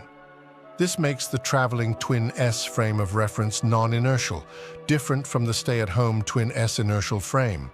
The twin paradox illustrates the real and measurable effects of relativity. Indeed, this effect is not just a theoretical curiosity, it has practical applications, such as in the functioning of GPS satellites, where time dilation must be accounted for to maintain the accuracy of navigation signals. Thus, the twin paradox offers a compelling glimpse into the strange and counterintuitive nature of time in our relativistic universe. The mysterious gamma-ray glow at the center of our galaxy, often referred to as the galactic center GeV excess, has puzzled astronomers since its discovery. These high-energy gamma rays, detected by telescopes like the Fermi Gamma Ray Space Telescope, seem to emanate from an area densely packed with stars, dust, and energetic phenomena. The exact source of this gamma-ray emission is still under investigation, and several compelling theories have been proposed. One significant hypothesis suggests that dark matter particles might be annihilating each other in the dense region of the galactic center. Dark matter, which makes up a substantial portion of the universe's mass, remains largely undetectable except through its gravitational effects. If dark matter particles occasionally collide and annihilate, they could produce high-energy gamma rays as a byproduct. This would be a groundbreaking discovery, shedding light on the elusive nature of dark matter. Another theory attributes the gamma-ray excess to a population of millisecond pulsars, which are rapidly rotating neutron stars that emit beams of radiation, including gamma rays. They are thought to be numerous in the crowded central regions of our galaxy. If these millisecond pulsars are indeed the source, it would mean that our understanding of the stellar population and high-energy processes in the inner galactic core needs significant adjustment. Alternatively, the gamma-ray glow could result from interactions between cosmic rays and the dense gas clouds in the galactic center. Cosmic rays, which are high-energy particles traveling through space, can collide with gas atoms, producing gamma rays in the process. Given the complex environment of the galactic center, with its intense magnetic fields and high stellar density, interactions of cosmic rays with this dense interstellar medium might be a plausible explanation for the observed gamma-ray excess. Such interactions can plausibly explain the observed gamma-ray excess.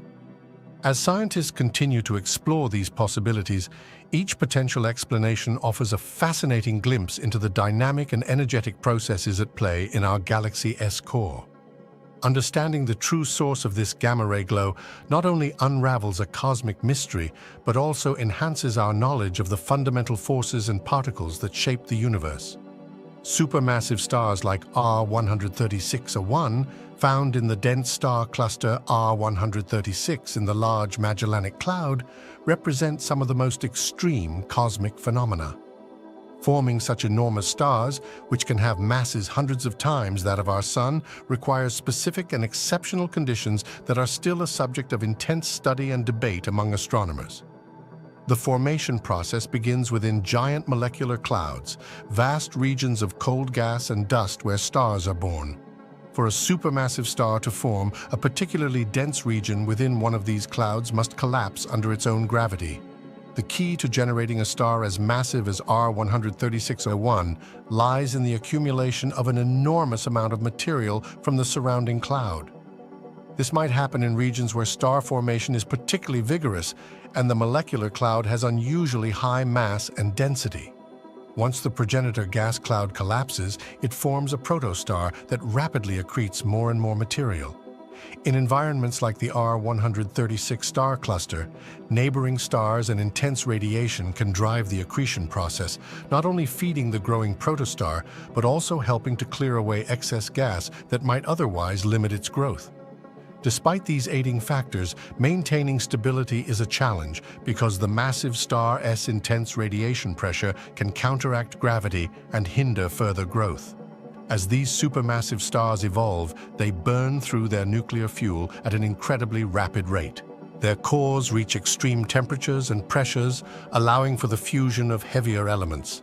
However, this accelerated fusion process means that their lifespans are astonishingly brief, typically just a few million years compared to the billions of years for lower-mass stars like our Sun.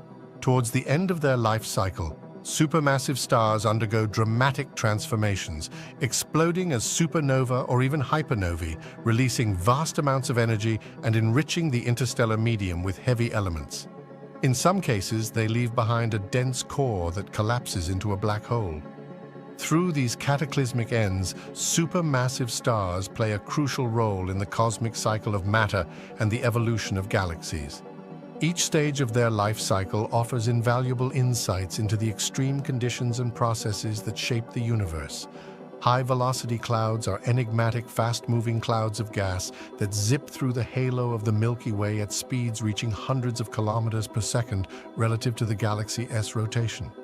Their origins are varied and complex, pointing to multiple potential sources and mechanisms that contribute to their formation.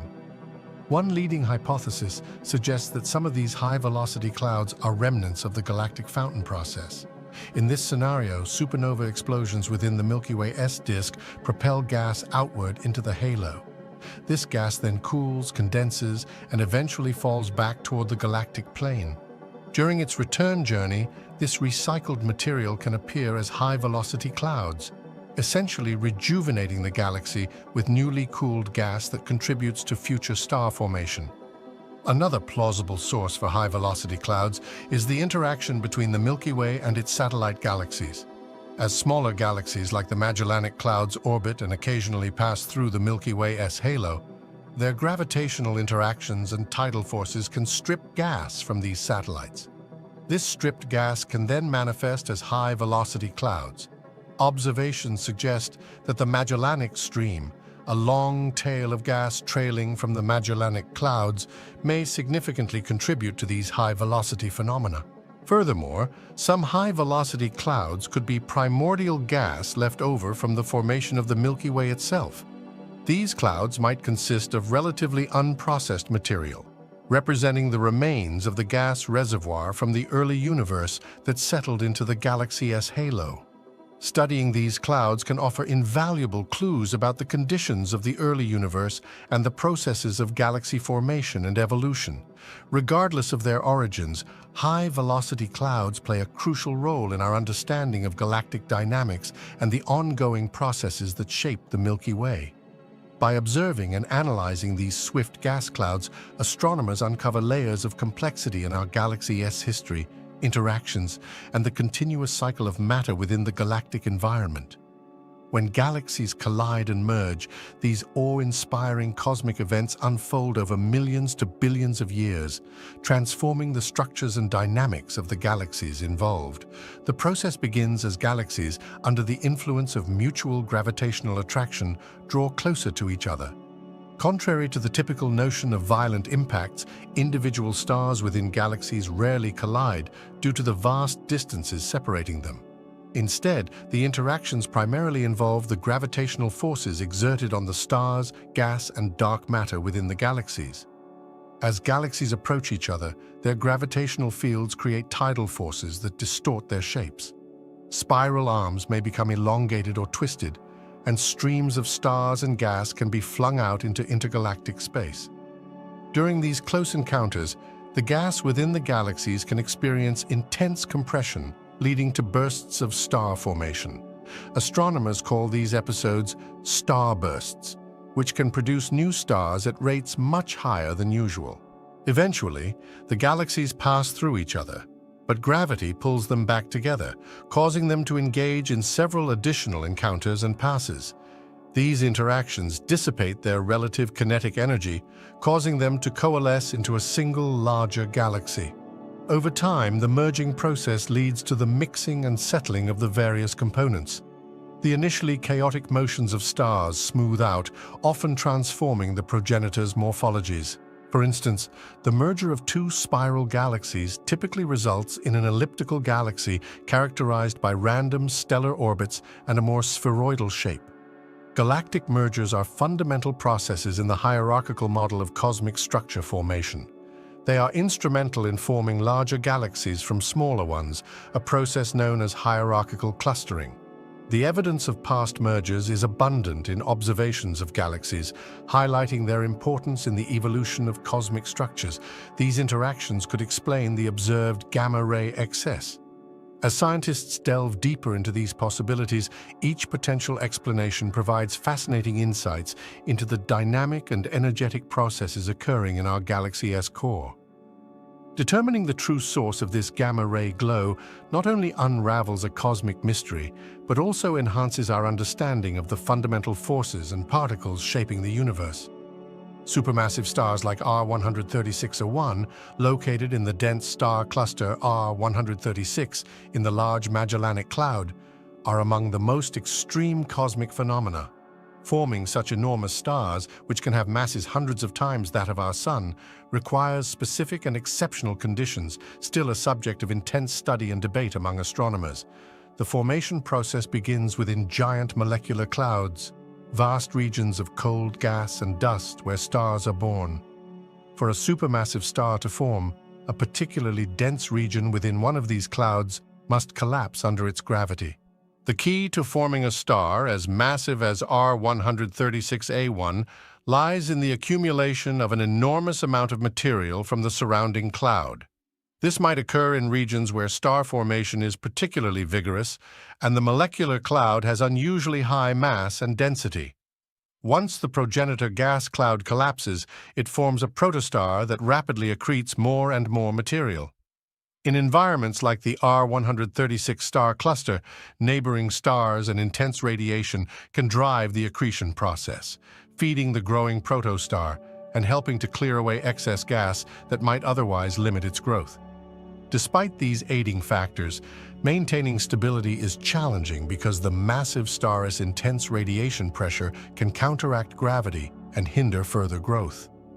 As these supermassive stars evolve, they burn through their nuclear fuel at an incredibly rapid rate. Their cores reach extreme temperatures and pressures, allowing for the fusion of heavier elements. However, this accelerated fusion process means their lifespans are astonishingly brief, typically just a few million years compared to the billions of years for lower-mass stars like our Sun.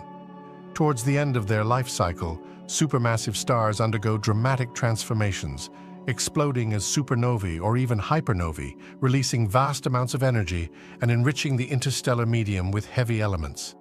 In some cases, they leave behind a dense core that collapses into a black hole. Through these cataclysmic ends, supermassive stars play a crucial role in the cosmic cycle of matter and the evolution of galaxies. Each stage of their life cycle offers invaluable insights into the extreme conditions and processes that shape the universe. High-velocity clouds are mysterious, fast-moving gas clouds that zip through the halo of the Milky Way at speeds reaching hundreds of kilometers per second relative to the galaxy's rotation. Their origins are varied and complex, pointing to multiple potential sources and mechanisms contributing to their formation. One leading hypothesis suggests that some of these high-velocity clouds are remnants of the galactic fountain process. In this scenario, supernova explosions within the Milky Way-S disk propel gas outward into the halo. This gas then cools, condenses, and eventually falls back toward the galactic plane. During its return journey, this recycled material can appear as high-velocity clouds, rejuvenating the galaxy with newly cooled gas that contributes to future star formation. Another plausible source for high-velocity clouds is the interaction between the Milky Way and its satellite galaxies. As smaller galaxies like the Magellanic Clouds orbit and occasionally pass through the Milky Way-S halo, their gravitational interactions and tidal forces can strip gas from these satellites. This stripped gas can then manifest as high-velocity clouds. Observations suggest that the Magellanic Stream, a long tail of gas trailing from the Magellanic Clouds, may significantly contribute to these high-velocity phenomena. Furthermore, some high-velocity clouds could be primordial gas left over from the formation of the Milky Way itself. These clouds might consist of relatively unprocessed material, representing the remains of the gas reservoir from the early universe that settled into the galaxy-S halo. Studying these clouds can offer invaluable clues about the conditions of the early universe and the processes of galaxy formation and evolution. Regardless of their origins, high-velocity clouds play a crucial role in our understanding of galactic dynamics and the ongoing processes that shape the Milky Way. By observing and analyzing these swift gas clouds, astronomers uncover layers of complexity in our galaxy-S history, interactions, and the continuous cycle of matter within the galactic environment. When galaxies collide and merge, these awe-inspiring cosmic events unfold over millions to billions of years, transforming the structures and dynamics of the galaxies involved. The process begins as galaxies, under the influence of mutual gravitational attraction, draw closer to each other. Contrary to the typical notion of violent impacts, individual stars within galaxies rarely collide due to the vast distances separating them. Instead, the interactions primarily involve the gravitational forces exerted on the stars, gas, and dark matter within the galaxies. As galaxies approach each other, their gravitational fields create tidal forces that distort their shapes. Spiral arms may become elongated or twisted, and streams of stars and gas can be flung out into intergalactic space. During these close encounters, the gas within the galaxies can experience intense compression, leading to bursts of star formation. Astronomers call these episodes starbursts, which can produce new stars at rates much higher than usual. Eventually, the galaxies pass through each other, but gravity pulls them back together, causing them to engage in several additional encounters and passes. These interactions dissipate their relative kinetic energy, causing them to coalesce into a single larger galaxy. Over time, the merging process leads to the mixing and settling of the various components. The initially chaotic motions of stars smooth out, often transforming the progenitor's morphologies. For instance, the merger of two spiral galaxies typically results in an elliptical galaxy characterized by random stellar orbits and a more spheroidal shape. Galactic mergers are fundamental processes in the hierarchical model of cosmic structure formation. They are instrumental in forming larger galaxies from smaller ones, a process known as hierarchical clustering. The evidence of past mergers is abundant in observations of galaxies, highlighting their importance in the evolution of cost-accurate atomic clocks, often hydrogen masers, are used to timestamp received signals down to the nanosecond. Data from each telescope is recorded and sent to a central processing facility called a correlator. The correlator meticulously aligns these signals by accounting for time differences based on the telescope's locations and movements. By combining the data, the correlator constructs interference patterns that astronomers use to generate high-resolution images.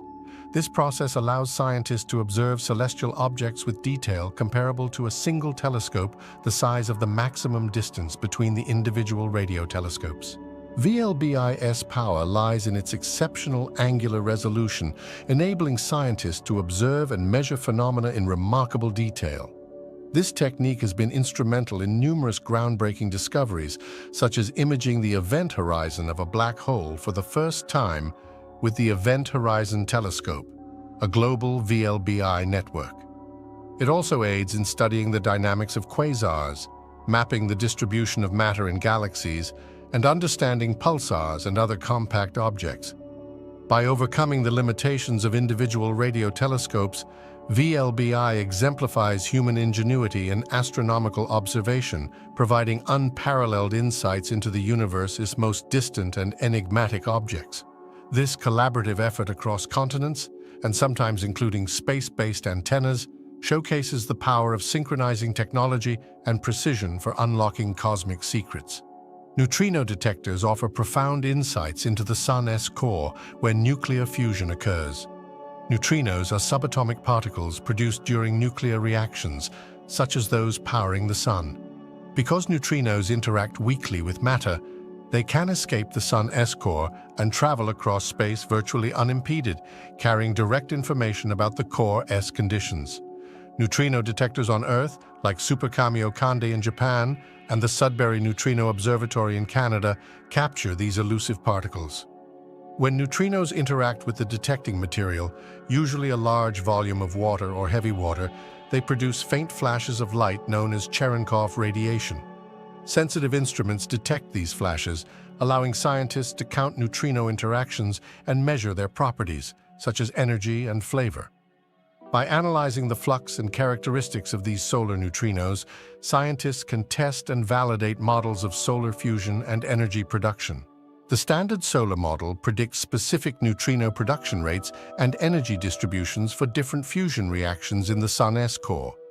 Observing these neutrinos directly confirms our understanding of the nuclear reactions converting hydrogen into helium, the primary energy source for the Sun. One remarkable finding from neutrino detection experiments was the initial discrepancy between the predicted and observed neutrino flux, known as the solar neutrino problem. This discrepancy was resolved by discovering that neutrinos can oscillate between different flavors, electron, muon, and tau, as they travel from the Sun to Earth. This neutrino oscillation provided crucial evidence for neutrino mass, fundamentally altering our understanding of particle physics. Thus, neutrino detectors offer an invaluable window into the Sun's otherwise inaccessible core, confirming theoretical models of stellar energy production and contributing to broader physics discoveries. Adaptive optics systems sharpen our view of the cosmos by counteracting the blurring effects of Earth's atmosphere. When light from celestial objects travels through the atmosphere, it gets distorted by shifting air currents and varying temperatures, causing stars to twinkle and images from ground-based telescopes to appear fuzzy. Adaptive optic systems achieve clarity by using tiny flexible mirrors that adjust their shape in real time. These mirrors are controlled by computers that analyze the incoming light, detecting atmospheric distortions. By rapidly tweaking the mirrors, usually many times per second, the system cancels out the atmospheric turbulence, producing a much sharper image. The technology is akin to wearing glasses that constantly adjust to keep things in focus, allowing astronomers to observe distant stars, galaxies, and other celestial phenomena with sharpness once possible only from space-based telescopes. This has revolutionized ground-based astronomy, enabling us to probe the universe with unprecedented precision and uncover hidden details, advancing our understanding of the cosmos. Protecting Mars from Earth's microbes during exploration involves a meticulous process known as planetary protection. This discipline ensures that terrestrial life does not contaminate the Martian environment, preserving its natural state for scientific study and preventing any potential interference with the search for indigenous life. Spacecraft destined for Mars must undergo rigorous sterilization procedures. Every component is meticulously cleaned and, when feasible, sterilized using heat, radiation, or chemical treatments. The assembly of these spacecraft occurs in ultra-clean facilities, where air filtration systems and strict cleanliness protocols minimize microbial presence. Once assembled, the spacecraft often undergo additional sterilization steps. For instance, parts of the spacecraft might be subjected to dry heat microbial reduction, a technique involving elevated temperatures designed to kill microorganisms. These measures ensure that even the most resilient microbes are significantly reduced. Additionally, scientists monitor and catalog microbial burdens on spacecraft using sensitive detection techniques to assess contaminant levels. This attention to detail ensures that as humanity reaches out to Mars, we respect and preserve its pristine, potentially habitable environments, allowing for accurate and uncontaminated scientific discoveries. Asteroid mining presents formidable technical and logistical challenges. Firstly, the sheer distance and isolation of asteroids pose significant hurdles. Reaching these celestial bodies requires spacecraft capable of enduring long-duration missions through the harsh environment of space, navigating to a moving target many millions of miles away. Once an asteroid is reached, another challenge arises: extremely low gravity. Operating machinery in such an environment is unlike anything on Earth, requiring anchors or specialized thrusters to keep equipment in place. The machinery itself must function reliably in the vacuum of space, where extreme temperatures and radiation are persistent issues. There is also the question of material processing and transportation. Extracted resources must be processed in situ or transported back to Earth or another location. Developing systems that can efficiently and safely handle this, potentially automated and without constant human oversight, is daunting. Additionally, the energy requirements for these processes are substantial, necessitating advanced power solutions such as solar arrays or nuclear power sources. Lastly, significant legal and ethical considerations need addressing. The Outer Space Treaty of 1967, to which many countries are signatories, states that celestial bodies are not subject to national appropriation. This presents a gray area regarding proprietary rights and obligations for asteroid mining, necessitating international cooperation and new regulations to ensure fair and sustainable use of extraterrestrial resources. Terraforming Mars to make it habitable for humans involves immense scientific and engineering challenges. Firstly, altering the Martian atmosphere is essential. Mars has a thin atmosphere primarily composed of carbon dioxide with little to no oxygen. One idea is to release trapped gases from the planet's surface or polar ice caps to thicken the atmosphere, potentially using greenhouse gases like perfluorocarbons to initiate a runaway greenhouse effect. Next, creating liquid water on Mars' surface is crucial. Mars currently has water in the form of ice, mostly at the poles and beneath the surface. Melting this ice to create stable bodies of water involves significantly raising the planet's temperature. Once liquid water exists, it could support life and improve the feasibility of growing crops. However, preventing rapid refreezing and maintaining a stable water supply would be ongoing challenges. Another critical aspect is generating breathable oxygen. Methods for oxygen production include utilizing photosynthetic organisms such as algae or advanced technological processes like electrolysis of water. Once consistent oxygen production is established, humans could start creating enclosed habitats with a controlled atmosphere, gradually expanding as more oxygen is produced and stored. Lastly, protecting Mars from harmful solar and cosmic radiation is vital due to its lack of a magnetic field similar to Earth's. Large-scale engineering projects such as constructing magnetic shields or creating subterranean habitats could provide necessary protection. While these steps present incredible scientific and logistical challenges, the potential for transforming Mars into a habitable world ignites the imagination and drives forward our exploration of possibilities in space colonization. Long-duration space travel imposes significant psychological challenges on astronauts, stemming from isolation, confinement, and prolonged separation from Earth. The relentless solitude can be daunting as astronauts operate in a small, enclosed environment with limited social interaction, leading to feelings of loneliness and strained mental health. Confinement in a spaceship or space station means limited physical space and privacy, which can heighten stress levels. The lack of natural environments and routine activities that are part of daily life on Earth can lead to cabin fever, where the monotony and restricted spaces amplify feelings of frustration and irritability. Maintaining a structured daily schedule and engaging in routine exercises are critical strategies used to mitigate these effects. Prolonged separation from family, friends, and the familiarities of Earth adds another layer of psychological difficulty. The knowledge that return is not possible for extended periods can weigh heavily on an astronaut's mind, exacerbating homesickness and emotional distress.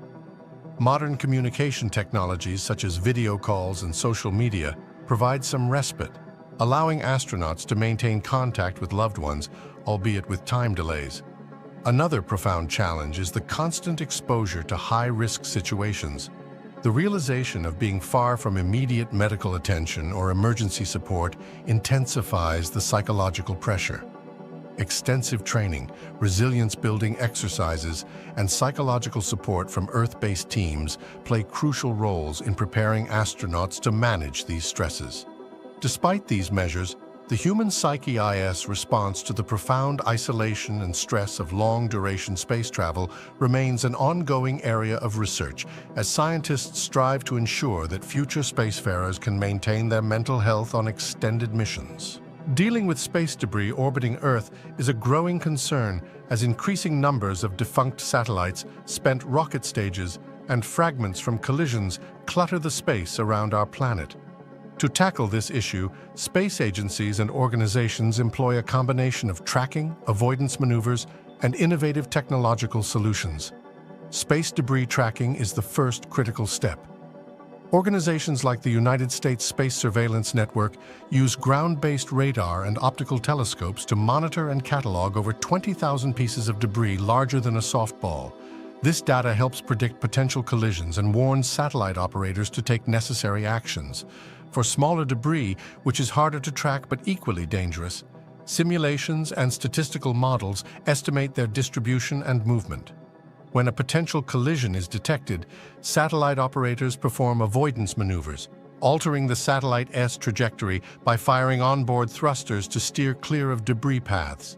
These maneuvers require fuel, limiting the satellite's operational lifespan, and must be carefully planned to avoid creating new collision risks.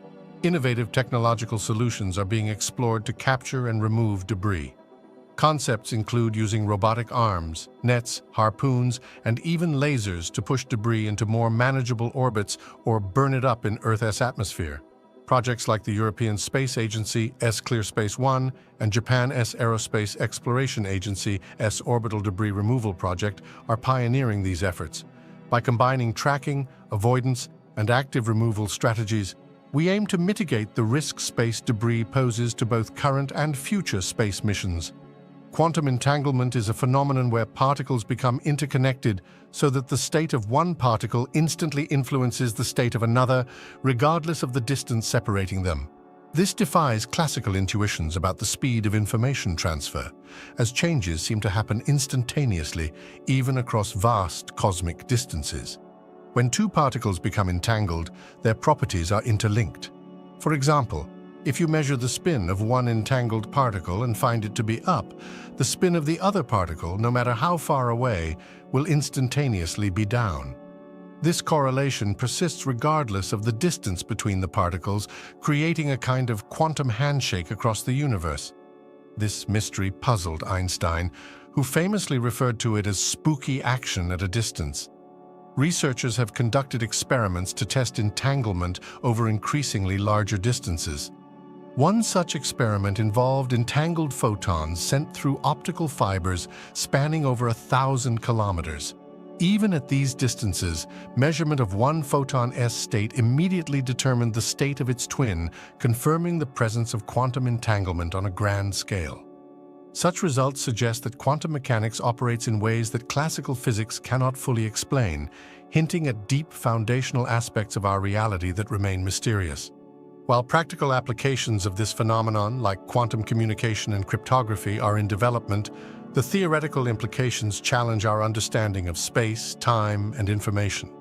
Quantum entanglement across vast cosmic distances underscores the interconnected and non-local nature of the quantum realm, pointing to exciting possibilities and profound questions about the universe's underlying fabric. Quantum tunneling plays a critical role in stellar fusion, the process that powers stars, including our Sun. Fusion involves light atomic nuclei merging to form a heavier nucleus, releasing tremendous amounts of energy. In the intense conditions of a star's core, hydrogen nuclei must overcome their natural electrostatic repulsion, known as the Coulomb barrier, to come close enough for the strong nuclear force to bind them together. In classical physics, overcoming this barrier would require prohibitive amounts of kinetic energy. However, quantum mechanics offers a way through this impasse. Quantum tunneling allows particles to pass through energy barriers they seemingly should not be able to surpass based on their classical energy alone. Even when nuclei do not have enough energy to overcome the Coulomb barrier directly, quantum mechanics allows for a small probability that they can tunnel through it and fuse. This phenomenon is possible because particles at the quantum level exhibit wave-like properties. These waves have a certain probability of being found on the other side of the barrier, despite the energy deficit. In the dense, hot core of a star, where countless protons are in close proximity, quantum tunneling significantly increases the likelihood of fusion events occurring, enabling the star to sustain its nuclear reactions despite the immense energy required. Without quantum tunneling, stars would need to be much hotter to sustain fusion, in terms far beyond the conditions observed in the universe. Thus, quantum tunneling is indispensable, enabling stars to shine and generate the energy that supports life on planets like Earth. This quantum effect underpins the stability and longevity of stars, making it a fundamental element of cosmic structure and life cycles. Quantum effects profoundly influence the behavior of black holes, particularly near their event horizons. One of the most fascinating intersections between quantum mechanics and gravitational theory is Hawking radiation, a concept proposed by physicist Stephen Hawking. Hawking radiation suggests that black holes are not entirely black, but emit radiation due to quantum effects, leading to the gradual evaporation of the black hole over time. Hawking radiation arises from quantum fluctuations occurring near the event horizon. In quantum theory, empty space is not truly empty, but teeming with virtual particle-antiparticle pairs that continually form and annihilate each other. Near the event horizon, the intense gravitational field can separate these pairs. One particle falls into the black hole, while the other escapes into space as radiation. This escaping particle effectively reduces the mass and energy of the black hole, a process occurring extremely slowly for large black holes, but potentially rapidly for smaller ones. Another quantum effect involves the concept of the information paradox. Classical general relativity states that information swallowed by a black hole is lost forever. However, quantum mechanics insists that information cannot be destroyed. This contradiction has led scientists to explore theories such as holography, which suggests that all the information within a black hole could be encoded on its event horizon, akin to a hologram, preserving information even as the black hole evolves.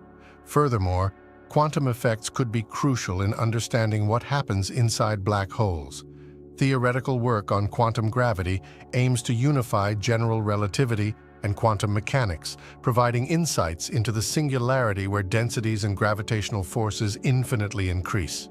Many theories, such as string theory or loop quantum gravity, propose mechanisms where the quantum nature of space-time might prevent singularities from existing, significantly altering our understanding of a black hole's internal structure and behavior. Through Hawking radiation, the potential resolution of the information paradox, and the quest for quantum gravity, quantum effects challenge and deepen our understanding of black holes, indicating that these cosmic objects are far more complex and dynamic than once thought. Quantum foam, also known as space-time foam, is a concept that emerges from the intersection of quantum mechanics and general relativity. It suggests that at extremely small scales, on the order of the Planck length, about 1035 meters, space-time is not smooth and continuous, but rather chaotic and frothy. This notion was first proposed by physicist John Wheeler. In this framework, the fabric of the universe at these minuscule scales is teeming with constant transient fluctuations. These fluctuations are manifestations of the Heisenberg uncertainty principle, which asserts that certain pairs of physical properties like energy and time cannot both be precisely determined simultaneously. As a result, at quantum scales, particles are incessantly created and annihilated, leading to a turbulent and dynamic environment. The implications of quantum foam are profound for our understanding of the nature of space-time. It suggests that space-time at the smallest scales is far from the smooth, predictable continuum described by classical general relativity. Instead, it is a seething mass of energy fluctuations where the very fabric of the universe is constantly changing.